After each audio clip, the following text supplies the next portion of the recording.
एक कबूतर और एक कबूतरी एक पेड़ की डाल पर बैठे थे। उन्हें बहुत दूर से एक आदमी आता दिखाई दिया।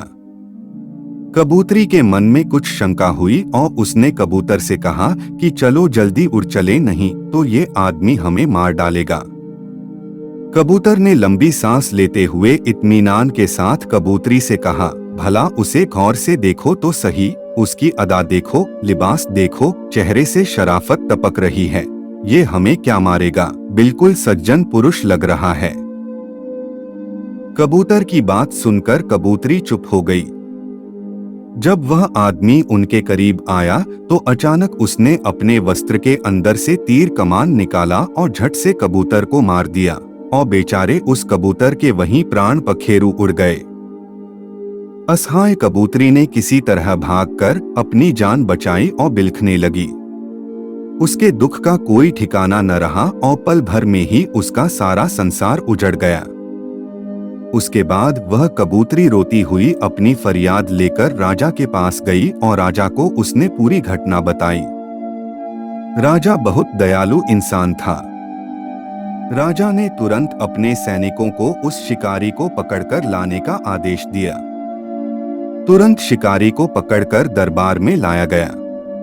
शिकारी ने डर के कारण अपना जुर्म कबूल कर लिया। उसके बाद राजा ने कबूतरी को ही उस शिकारी को सजा देने का अधिकार दे दिया और उससे कहा कि तुम जो भी सजा इस शिकारी को देना चाहो दे सकती हो और तुरंत उस पर अमल किया जाएगा।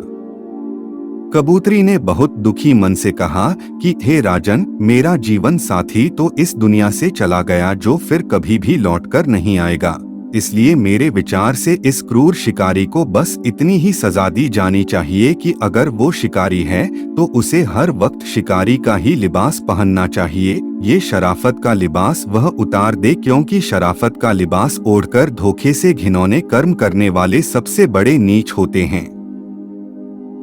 इसलिए अपने आसपास शराफत का ढोंग करने वाले बहरूपियों से हमेशा सावधान रहें, सतर्क रहें और अपना ख्याल रखें।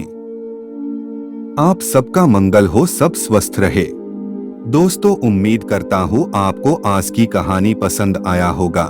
पसंद आया हो तो लाइक, शेयर और बीएम स्टोरी टीवी चैनल को सब्सक्राइब करना ना भूले। धन्यवाद।